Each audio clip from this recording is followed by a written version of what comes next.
हरियाणा में कांग्रेस की गुटबाजी उम्मीदवारों के चयन में रोड़ा बनी हुई है। यही वजह है कि उम्मीदवार फाइनल करने में लगातार देरी हो रही है, जबकि बीजेपी की पहली सूची 1 महीना 2 दिन पहले और बाकी 4 उम्मीदवारों की सूची 23 दिन पहले ही आ चुकी है। सबसे बड़ा सवाल यह है कि कांग्रेस में आपसी एकता और सहयोग नहीं है, तो बीजेपी से बड़ी लड़ाई लड़ेंगे कैसे।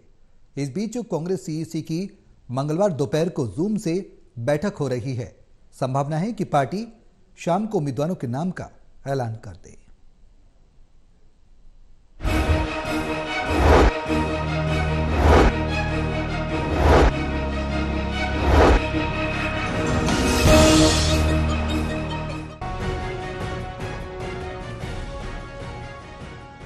आपस में ही उलझोगे तो सामने खड़े टक्कर देने वाले से कैसे निपटोगे?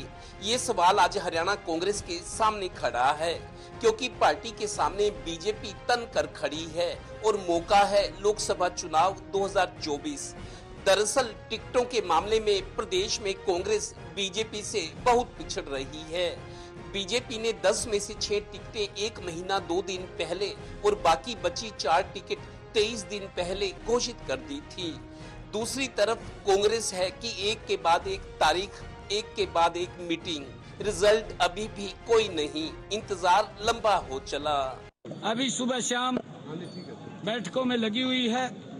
सुबह किसी को तैयार करते हैं, शाम को वो नाट जाता है, क्योंकि नरेंद्र मोदी जी के आगे टिकना बड़ा मुश्किल है, क्योंकि 10 वर्षों में जो काम किए हैं, उनके जो 55 साल का शासन रहा है उसके ऊपर 10 साल का शासन भारी दिखाई देता है।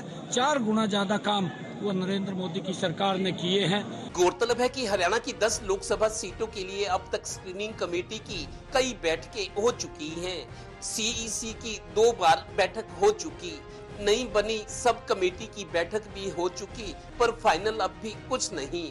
हालांकि ज्यादातर नाम तय हो चुके हैं, पर जब तक सामने ना आ जाए तब तक क्या माने। दरअसल इस सब की वजह पार्टी में खेमेबाजी है। पार्टी के बड़े नेता और हाईकमान भी दोनों गुटों के आगे दबाव में हैं, क्योंकि दोनों गुटों में संतुलन बनाए रखना जरूरी है। यानी हरियाणा के लिए उम्मीदवारों के चयन में कांग्रेस की स्क्रीनिंग कमेटी की अब तक 5 बैठकें, सीईसी की 2 बैठकें और नई बनी सब कमेटी की बैठक भी, पर अभी तक समाधान नहीं निकल सका है। अब आखिरी मोहर राहुल गांधी की लगने के बाद नाम आउट होंगे, पर कांग्रेस की चुनावी गाड़ी बीजेपी की एक्सप्रेस गाड़ी से अभी बहुत पीछे है।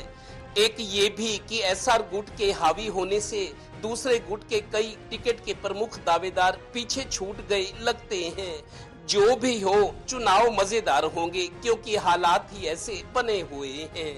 Haryana bureau, total news.